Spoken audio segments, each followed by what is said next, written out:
कैसे हैं दोस्त। आज स्टार्ट करते हैं फंक्शन सीरीज में एक नेक्स्ट लेक्चर। और आज जो हम डिस्कस करने जा रहे हैं वो डिस्कस करने जा रहे हैं दैट इज स्कोप। मतलब लास्ट लेक्चर में मैंने आपको रिटर्न बता दिया था, तो रिटर्न स्टेटमेंट क्या होता है आपने दोनों लेक्चर्स देख लिए होंगे। एक नॉर्मल रिटर्न स्टेटमेंट का था, एक था इंपॉर्टेंट पॉइंट्स जो कि रिटर्न स्टेटमेंट से रिलेटेड है, वो मैंने बताए थे। तो आज जो हम टॉपिक देखने जा रहे हैं वो देखने जा रहे हैं that is known as scope. अब बेटे स्कोप क्या होता है बहुत ध्यान से सुनिएगा, ठीक है। सर सपोज करते हैं एक छोटा सा केस लेते हैं। उस केस में हमने क्या किया, एक फंक्शन बनाते हैं, हमने लिया डेफ और यहाँ पे लिया डेमो और इसके बाद यहाँ पे लिख दिया मैंने x इज इक्वल टू 60 और प्रिंट x कॉमा वाई, और ये हो गया मेन। और मेन के अंदर मैं यहाँ पे आता हूँ और मैंने दिया है y इज इक्वल टू 90 और यहाँ पे मैंने लिखा प्रिंट हेलो और उसके बाद मैंने डेमो फंक्शन को कॉल किया और यहाँ पे मैंने लिख दिया प्रिंट ओवर। तो सर ये एक आप देख रहे हैं नॉर्मल से एक मैंने प्रोग्राम बनाया है। इस नॉर्मल से प्रोग्राम में अगर आप नोटिस करें तो मैंने कुछ नहीं किया है, मैंने बस ये एक फंक्शन बनाया जिसका नाम क्या है डेमो, और ये मेरा मेन का ब्लॉक है, ये मेन मैंने बनाया हुआ है। तो देखिए होगा क्या, मेन के केस में आते हैं, यहां में मिला y इज इक्वल टू 90। इसका मतलब एक मैंने y नाम का वेरिएबल क्रिएट कर लिया जिसकी वैल्यू क्या है बेटे, जिसकी वैल्यू है 90। एड्रेस मैं सपोज कर लेता हूं 1136, ठीक है। अब मैंने यहाँ पे प्रिंट हेलो किया, ये नॉर्मल स्टेटमेंट प्रिंट हो जाएगी और नॉर्मल स्टेटमेंट प्रिंट होने के बाद मैंने फंक्शन को कॉल किया और फंक्शन कॉलिंग स्टेटमेंट मैंने यहाँ पे दी हुई है that is known as demo, ठीक। जैसे ही मैं डेमो को कॉल करूंगा कर्सर कहां जंप करेगा, कर्सर जंप करेगा डेफिनेशन पार्ट पे। डेफिनेशन पार्ट एग्जीक्यूट होगी तो यहाँ पे मैंने क्या दिया x इज इक्वल टू 60। अब आप नोटिस करिए यहां मैंने एक वेरिएबल क्रिएट किया x इज इक्वल टू 60, तो यहाँ वैल्यू 60 आ गई। इसका एड्रेस मान लेता हूं 1024, ठीक है। अब मैंने यहां पे कराया प्रिंट x और y, ठीक है। तो x की वैल्यू क्या प्रिंट हो जाएगी 60 और y की वैल्यू क्या प्रिंट हो जाएगी 90, ठीक। इसमें कोई इशू तो नहीं है। अब मुझे एक बात बताइए, ठीक है, बहुत ध्यान से देखिएगा सिनेरियो को, बहुत इंपॉर्टेंट कंसेप्ट होने वाला है, बहुत ध्यान से देखिएगा। जब यहां से कर्सर रिटर्न आएगा और मैंने सर यहां पे दिया प्रिंट ओवर, ये वाली स्टेटमेंट मेरी एग्जीक्यूट हो जाएगी, लेकिन इसी के साथ ओवर के साथ मैं थोड़ा सा चेंज कर रहा हूं और मैं यहां पे वेरिएबल प्रिंट कराऊं y और साथ में प्रिंट कराऊं x, ठीक है। तो आप नोटिस करिए इस सिनेरियो को, थोड़ा सा आप पॉज करके देखिए और आप नोटिस करिए कि जब कर्सर यहां से रिटर्न आएगा तो इस स्टेटमेंट के ब्याह पे रिजल्ट या आउटपुट क्या होगा, ये आप नोटिस करिए, ठीक है। 2 मिनट का पॉज लीजिए और फिर मुझे बताइए इस y और x में वैल्यू क्या प्रिंट होगी, ठीक है। मैं आपको फिर बता दूं आज हम डिस्कस करने जा रहे हैं स्कोप का कंसेप्ट कि स्कोप क्या होता है, ठीक है। एक बात और बता दूं, स्कोप में 2 चीजें आती हैं, लोकल वेरिएबल, ग्लोबल वेरिएबल। मैं सारी चीजें आपको बताऊंगा, ठीक है। अभी फिलहाल के लिए इस सिनेरियो को आप थोड़ा सा पॉज करिए और इसको देखिए कि अल्टीमेटली इसके भी आप यहां तक मैंने एग्जीक्यूट कर दिया। जब यहां से कर्सर रिटर्न आएगा तो यहां ओवर के साथ y और x की वैल्यू क्या होगी ये आप जज करिए, ठीक। आई होप आपने इसको पॉज करके देख लिया होगा और y और x की वैल्यू मैं आपको बताता हूं। इसमें से कुछ बच्चों ने ये जज किया होगा कि सर y में 90 आ जाएगा और x में वैल्यू आ जाएगी क्या 60, ठीक। अगर किसी बच्चे ने ऐसा जज किया है तो मैं आपको एक बात बता दूं बेटे, y में 90 आएगा कोई इशू नहीं है, लेकिन यहां x में क्या आ जाएगा, x में कंपाइलर या इंटरप्रेटर रिपोर्ट कर देगा एरर। क्या रिपोर्ट कर देगा, एरर, ठीक है। आप इस सिनेरियो को चला के भी देख सकते हैं। जब आप इस सिनेरियो को रन करेंगे तो आप ये नोटिस करेंगे कि ये जो x नाम का वेरिएबल यहां पे हमने यूज किया है इसमें इंटरप्रेटर रिपोर्ट कर देगा एरर, ठीक। अब ऐसा क्यों सर, मोस्ट इंपॉर्टेंट पॉइंट है कि ऐसा क्यों यहां पे x में हमारे पास यहां पे एरर आ गई, ऐसा क्यों हो गया। तो देखिए होता क्या है, आपने ये मेन बनाया, मेन में y is equal to 90 print hello demo, ठीक है। जैसे ही डेमो के ब्याह पे कर्सर यहां पे गया, ये जो x वेरिएबल आपने क्रिएट किया है, ये x नाम का वेरिएबल आपने कहां क्रिएट किया है, डेमो के अंदर क्रिएट किया है। यानी इस वेरिएबल का क्रिएशन बेटे कहां हो रहा है, डेमो के अंदर हो रहा है। जो आप x is equal to 60 create कर रहे हैं वो कहां क्रिएट कर रहे हैं, डेमो के अंदर ये वेरिएबल क्रिएट कर रहे हैं, ठीक है। यानी जब आप डेमो के अंदर ये वेरिएबल क्रिएट कर रहे हैं तो यानी इस वेरिएबल की एक्सेसिबिलिटी और अवेलेबिलिटी सिर्फ कहां तक है, डेमो तक है। यानी आप डेमो के बाहर जैसे ही आएंगे आप इसे, ये जो x नाम का वेरिएबल है इसको आप यूज नहीं कर सकते, ठीक है। यानी स्कोप मतलब होता है वो एरिया जहां तक हम किसी वेरिएबल को यूज कर सकें, वो एरिया जहां तक हम किसी वेरिएबल को यूज कर सकें उसको बोलते हैं स्कोप ऑफ दैट वेरिएबल। जैसे ये जो x नाम का वेरिएबल हमने यहां पे क्रिएट किया, ये इस ब्लॉक के अंदर हमने क्रिएट किया है, तो इसकी एक्सेसिबिलिटी सिर्फ कहां, इस ब्लॉक के अंदर है। अगर मैं इसके बाहर x को यूज करना चाहूं तो पॉसिबल नहीं है। ठीक है सर। अब जितने बच्चों को ये पॉइंट समझ में आ गया बहुत अच्छी बात है, कुछ लोगों को नहीं समझ में आया होगा, कुछ लोगों को आदत पड़ चुकी होगी कि मैं हर कंसेप्ट के साथ सुनाता हूं एक कहानी। ठीक है, तो आइए सुनते हैं इस कंसेप्ट को समझने के लिए पहले एक कहानी और उसके बाद फिर इसको समझेंगे, ठीक है, डिटेल में। और आई एम श्योर आपको बिल्कुल समझ में आएगा। मतलब जितने लोग कंप्यूटर साइंस से डरते हैं, जितने लोग को ये लगता है कंप्यूटर साइंस हमें समझ में नहीं आएगी, सर बिल्कुल आएगी। बस आप वीडियो स्किप करके मत देखिए, वीडियो बहुत ध्यान से देखिए, एक एक पॉइंट उसका सुनिए, ठीक, आपको समझ में 100% आएगा। आइए सुनते हैं कहानी। तो सर मान लेते हैं एक बच्चा है जिसका नाम है अमन। ठीक है, तो अमन ने अभी करेंटली क्लास 12 पास किया है। ठीक है, और क्लास 12 पास करने के बाद उसके थोड़े से परसेंटेज कम रह गए और हायर स्टडीज के लिए, ठीक है, यानी आगे की पढ़ाई के लिए ग्रेजुएशन उसको करना है। और ग्रेजुएशन के लिए सपोज करते हैं कि उसने यहां अपने लोकल सिटी में, ठीक, मैं सपोज करता हूं कि कोई भी सिटी आप मान लीजिए, सपोज लखनऊ मान लीजिए। ठीक है, अब यार दोस्त इसका लखनऊ मानने का मतलब ये नहीं है कि मैं लखनऊ का रहने वाला हूं, ऐसा नहीं है। ठीक है, आप लखनऊ मान लीजिए। ठीक है, अब लखनऊ सिटी में उसको एक कॉलेज में एडमिशन लेना है। ठीक है, मतलब आगे की पढ़ाई के लिए। अब वो उस कॉलेज में एडमिशन लेने जाता है क्योंकि उसके 12th क्लास में परसेंटेज थोड़े से कम है। ठीक है, तो जब वो वहां एडमिशन लेने जाता है तो वहां का कट ऑफ थोड़ा सा हाई है और उस केस में इस बच्चे का एडमिशन नहीं हो पाता है। ये बहुत प्रयास करता है, बहुत बार बार वहां जाता है, कॉलेज में रिक्वेस्ट करता है, लेकिन इसका एडमिशन नहीं हो पाता। अब सपोज करते हैं कि लखनऊ में ही एक मिनिस्टर रहते हैं। ठीक है, लखनऊ में एक मिनिस्टर है, बहुत फेमस मिनिस्टर, लखनऊ के बहुत पुराने मिनिस्टर है। मैं सपोज कर लेता हूं उनका नाम है राजीव डूडी। क्या नाम है? राजीव डूडी। ठीक है, अब ये एजम्पशन है मेरा यार, अब कोई इस नाम का आदमी हो तो उससे रिलेट मत कर लेना, सिर्फ एक एग्जांपल है। तो कहने का मतलब ये है कि लखनऊ के एक बहुत फेमस मिनिस्टर हैं और आज के नहीं है, बहुत टाइम के, बहुत अच्छे इंसान है, उनका नाम है राजीव डूडी। ठीक है, अब राजीव डूडी जो है वो अमन के बड़े भाई की तरह लगते हैं। अमन का एडमिशन नहीं हो पा रहा और लखनऊ में राजीव डूडी का बहुत नाम चलता है, मतलब वो जो काम चाहे करवा सकते हैं, बहुत फेमस पॉलिटिशियन है वहां के, बहुत अच्छे इंसान है, ऐसी उनकी इमेज है। अब अमन उनके छोटे भाई की तरह, अमन बहुत प्रयास करता है, कॉलेज में एडमिशन नहीं हो पा रहा है। अमन जाता है डूडी साहब के पास और डूडी साहब से बोलता है कि सर, ठीक है, डूडी साहब के पास जाता है। डूडी साहब अमन को देखते हैं, बहुत खुश होते हैं, बोलते हैं बताओ बेटा अमन कैसे आना हुआ, मतलब कहीं ना कहीं रिलेशन में भी हैं एक दूसरे के। वो बड़े खुश होते हैं, कहते हैं अमन आज बहुत दिन बाद तुम आए हो, बताओ बेटे कैसे आना हुआ। अमन ने कहा कि भैया वो मेरा उस कॉलेज में एडमिशन नहीं हो रहा है, अगर आप फोन कर देंगे तो एडमिशन हो जाएगा। ठीक है, अब डूडी साहब की इतनी पहचान है, डूडी साहब का इतना रुतबा है लखनऊ में कि डूडी साहब अगर एक फोन कर देंगे तो अल्टीमेटली अमन का एडमिशन हो जाएगा। तो डूडी साहब ने एक फोन कर दिया, अमन का एडमिशन हो गया। अमन बहुत खुश। ठीक है, अमन ने 3 साल तक पढ़ाई करी और 3 साल की पढ़ाई करने के बाद, ठीक है, इसको सपोज करते हैं आगे की पढ़ाई के लिए एक और कॉलेज में एडमिशन लेना है। बहुत ध्यान से सुनिएगा।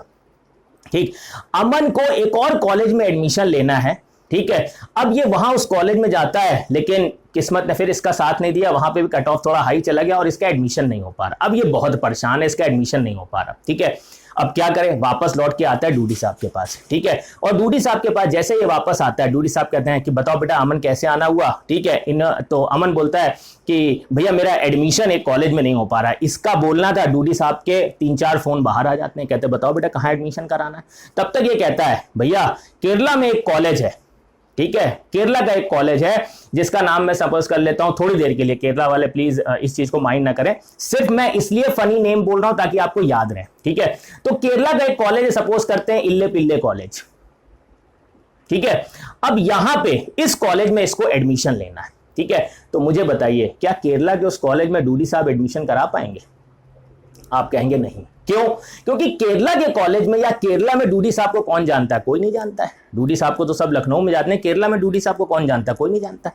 तो कहने का मतलब ये है कि डूडी साहब वहां उसका एडमिशन नहीं करा पाएंगे। लेकिन अमन ने हार नहीं मानी, अमन तुरंत चला जाता है कहां, आपको मालूम नहीं, राज की बात बताता हूं। अमन जो है अपने प्रधानमंत्री श्री नरेंद्र मोदी जी के रिलेटिव लगते हैं। बाई कोइंसिडेंस है यार, ठीक है, एक एग्जाम्पल लेके बता रहा हूं। ठीक है, उनके रिलेशन में आते हैं।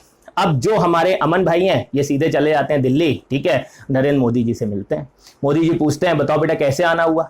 ठीक है। तो ये मोदी जी को बताते हैं कि इनके चाचा लगते हैं, इन्होंने कहा कि चाचा मेरे ऐसे ऐसे एडमिशन नहीं हो पा रहा है, अगर आप फोन कर देंगे तो एडमिशन हो जाएगा। अब मुझे बताइए लखनऊ में अगर मोदी जी फोन कर देंगे एडमिशन हो जाएगा? तो सर हो ही जाएगा। और अगर केरला में फोन कर देंगे तो एडमिशन हो जाएगा? सर वहां भी हो जाएगा, कोई दिक्कत नहीं है, ठीक है, हो गया एडमिशन, ठीक है।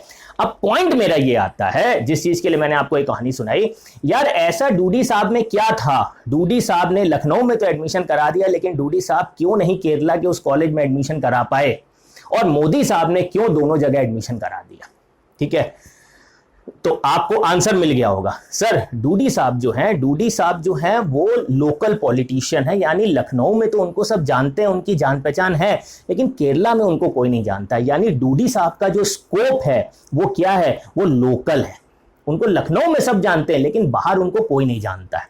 लेकिन नरेंद्र मोदी जी का स्कोप है वो क्या है? ग्लोबल है। वो हर जगह कोई भी काम करा लेंगे सर, केरला में करा लेंगे, यूपी में करा लेंगे, लखनऊ में करा लेंगे, सर कहीं भी कोई काम करा लेंगे अगर वो चाह लेंगे तो, ठीक है। तो कहने का मतलब यह है कि मोदी जी का जो स्कोप है वो क्या है? वो सर ग्लोबल है, जबकि डूडी साहब का जो स्कोप है वो क्या है सर? लोकल है, ठीक है। बस इसी तरह से आप जब ये वेरिएबल क्रिएट कर रहे हैं x इज इक्वल टू 60, तो आप नोटिस करें ये x इज इक्वल टू 60 आपने इस ब्लॉक के अंदर लिया है, ठीक है। आपने इस वेरिएबल को क्रिएट किया है, इस वेरिएबल का क्रिएशन इस ब्लॉक के अंदर हुआ है। दैट मींस इस वेरिएबल का स्कोप कहां है? Only with in this block, यानी इस ब्लॉक के बाहर मैं अगर x को यूज करना चाहूं तो पॉसिबल नहीं है, ठीक है। मतलब ये जो वेरिएबल हम क्रिएट कर रहे हैं, ये जो हमने वेरिएबल क्रिएट किया है x इज इक्वल टू 60, ये क्या है? ये लोकल वेरिएबल है, मतलब ये डूडी साहब है, ठीक। और ये जो एरिया है ये क्या है? ये लखनऊ है। यानी लखनऊ के अंदर डूडी साहब को आप यूज कर सकते हैं, लेकिन लखनऊ के बाहर आप कहीं यूज करना चाहें तो ये पॉसिबल नहीं है। जबकि ये variable y is equal to 90 जो है, ये कौन सा वेरिएबल है? ये ग्लोबल वेरिएबल है। मतलब ये कौन है भैया? नरेंद्र मोदी, ठीक है। ये नरेंद्र मोदी जी है, यानी ये वेरिएबल हमारा ग्लोबल है, यानी इसका स्कोप जो है वो थ्रू आउट प्रोग्राम में है। यानी प्रोग्राम में आप कहीं भी चाहें इस वेरिएबल को क्या कर सकते हैं? यूज कर सकते हैं, ठीक। तो स्कोप का मतलब समझ में आ गया। यानी ये वेरिएबल का स्कोप क्या है? विद इन ब्लॉक है, जबकि इस वेरिएबल का स्कोप क्या है? थ्रू आउट द प्रोग्राम है। आप कहीं भी पूरे प्रोग्राम में यूज कर सकते हैं इस वेरिएबल को, ठीक। तो इसको बोलते हैं लोकल वेरिएबल, इसको बोलते हैं ग्लोबल वेरिएबल। बात समझ में आ गई? स्कोप का कंसेप्ट आपको समझ में आ गया। सर एक चीज मैं यहां पे आपको और बताना चाहूंगा, ठीक, जो कि मोस्ट इंपॉर्टेंट पॉइंट है। देखिए बेटे ऐसे है कि आप जब पाइथन में किसी वेरिएबल को क्रिएट करते हैं, बहुत इंपॉर्टेंट पॉइंट है, बहुत ध्यान से सुनिएगा। अगर ये आपको समझ में नहीं आया तो शायद कंसेप्ट क्लियर ना, ध्यान से सुनिएगा बेटे। एक पॉइंट आता है, आप जब ट्रेडिशनल लैंग्वेज की मैं बात कर रहा हूं, तो मैं बात कर रहा हूं सी और सी प्लस प्लस की, ठीक है। तो आप नोटिस करिए कि सी और सी प्लस प्लस में जब हम किसी वेरिएबल को क्रिएट करते हैं, अब कई बच्चों का यह मानना होगा सर हमने तो सी प्लस प्लस पढ़ी नहीं है सर हम तो पढ़ रहे हैं पाइथन, अब आप सी प्लस प्लस पढ़ा रहे हो, तो सर जो कंसेप्ट आप बताओगे वो हमें समझ में नहीं आएगा। अरे भाई बिल्कुल समझ में आएगा, 2 मिनट सुन तो लो, ठीक है। तो कहने का मतलब ये सी प्लस प्लस में आप जब वेरिएबल क्रिएट करते हैं तो आप वेरिएबल इस तरह से क्रिएट करते हैं। यानी आपने दिया INT A का मतलब क्या है? हम कंपाइलर को ये इंस्ट्रक्शन दे रहे हैं कि सर इस स्टेटमेंट के बिहाफ पे हम कंपाइलर को बोल रहे हैं कि एक हमारे लिए सेल क्रिएट करो, एक वेरिएबल क्रिएट करो जिसका नेम होगा A और सपोज एड्रेस हो गया 1024, ठीक है। और इस वेरिएबल में अगर कोई वैल्यू स्टोर करनी है तो हमने स्टोर किया A इज इक्वल टू 10। इसका मतलब ये 10 किस में स्टोर हो रहा है? A में स्टोर हो रहा है, ये A में 10 आ गया, ठीक है। तो सी प्लस प्लस में वेरिएबल को क्रिएट करना और वेरिएबल में वैल्यू को असाइन करना, ये दो अलग अलग बातें हैं। आपको वेरिएबल क्रिएट करना है ना, आपने दे दिया इंटीजर A, इस कंसेप्ट को बोलते हैं, this is known as variable declaration. क्या बोलते हैं? Variable declaration. और ये जो कंसेप्ट है इसको बोलते हैं वेरिएबल इनिशियलाइजेशन या वेरिएबल असाइनमेंट, ठीक है। तो यहां हमने वेरिएबल को क्रिएट किया, यहां हमने उस वेरिएबल में 10 को स्टोर किया। यानी सी प्लस प्लस में वेरिएबल क्रिएट करना और वेरिएबल में वैल्यू को असाइन करना दो अलग अलग बातें हैं।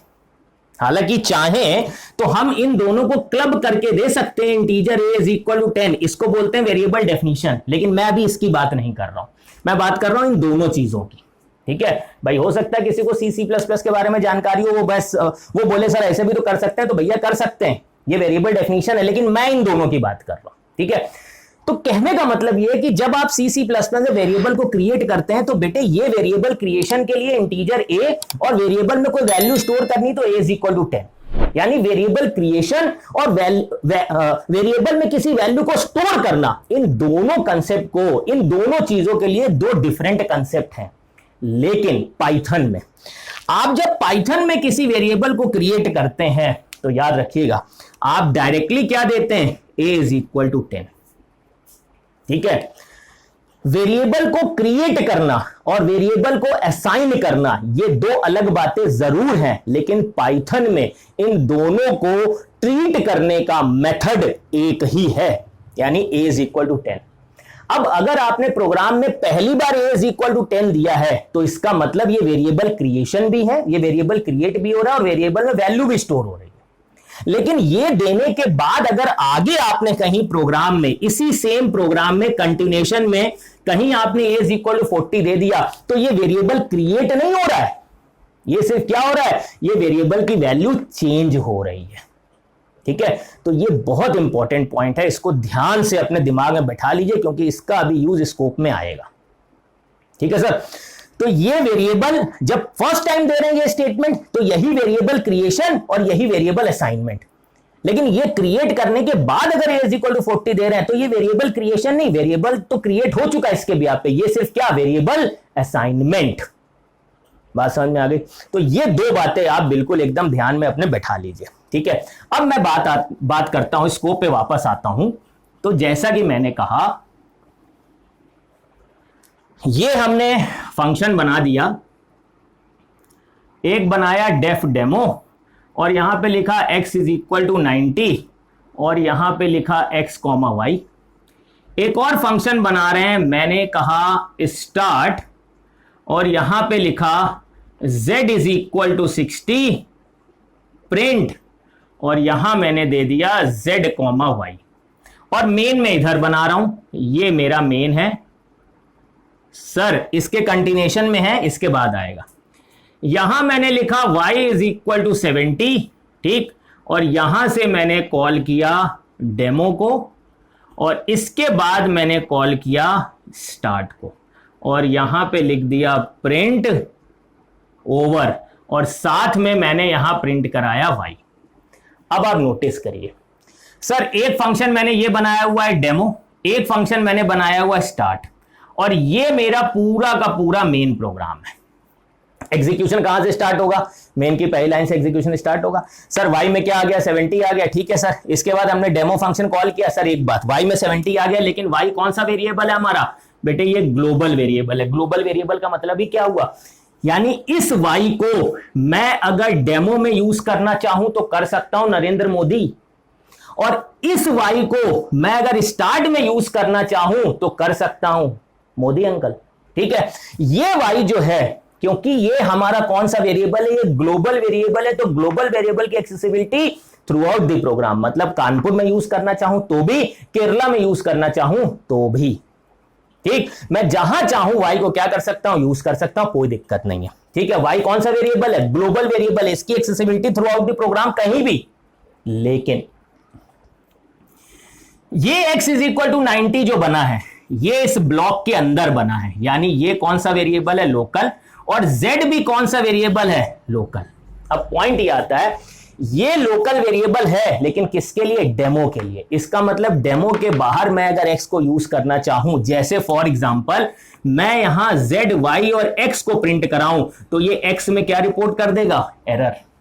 आप जब स्टार्ट को कॉल करेंगे कर्सर यहां आएगा, सर z = 60, z तो रेफर कर सकते हैं, यूज कर सकते हैं क्योंकि z इसी ब्लॉक का लोकल वेरिएबल है। y को यूज कर सकते हैं क्योंकि ग्लोबल वेरिएबल है, लेकिन x को यूज नहीं कर सकते, x भी लोकल है लेकिन दूसरे ब्लॉक का। भाई साहब यहां यूज कर सकते हैं, अगर यहां यूज करना चाहे तो पॉसिबल नहीं है। ठीक है, तो ये x कौन सा वेरिएबल हो गया, ये क्योंकि इसका लोकल वेरिएबल है तो इस ब्लॉक के बाहर इसको यूज करना पॉसिबल नहीं है। सिमिलरली अगर आप कहें कि मैं यहां इस ब्लॉक में z को यूज कर लूं तो ये भी पॉसिबल नहीं है। यानी इन दोनों केसेस में हमें इंटरप्रेटर या कंपाइलर क्या रिपोर्ट कर देगा? एरर। क्यों? Z जो है वो स्टार्ट का लोकल वेरिएबल है, यहां यूज नहीं हो सकता। X डेमो का लोकल वेरिएबल है, यहां यूज नहीं हो सकता। इवन अगर आप यहां पे भी यूज करना चाहें Y के साथ X और Z तो भी पॉसिबल नहीं है, क्योंकि X और Z कौन से वेरिएबल हैं? लोकल वेरिएबल है, जिनकी एक्सेसिबिलिटी सिर्फ इस ब्लॉक में, इसके बाहर इनको कोई नहीं जानता। बात समझ में आ गई? तो ये हमारे लोकल वेरिएबल और ग्लोबल वेरिएबल। ठीक है सर, तो मेरे ख्याल से आपको स्कोप समझ में आया होगा। ठीक है, कि लोकल वेरिएबल क्या होता है, ग्लोबल वेरिएबल क्या होता है, मैंने आपको ये कंसेप्ट बता दिया। ठीक है, स्कोप का मतलब आपको समझ में आ गया होगा। What do you mean by local variable, what do you mean by global variable. ठीक है सर, इतनी बात में कोई डाउट हो तो आप कमेंट सेक्शन में मेरे से पूछ सकते हैं। और एक चीज, अभी स्कोप खत्म नहीं हुआ है, अभी स्कोप से रिलेटेड कई सारे इंपॉर्टेंट पॉइंट्स हैं जो अभी आएंगे। ठीक है, तो वो मैं आपको नेक्स्ट वीडियो में बताऊंगा। इंपॉर्टेंट पॉइंट्स जो स्कोप के हैं वो नेक्स्ट वीडियो में हम 1 बाय 1 डिस्कस करेंगे, वो बहुत इंपॉर्टेंट वीडियो होगा। ठीक है, तो बेटे थैंक यू, आज के लिए इतना ही। Okay, good bye.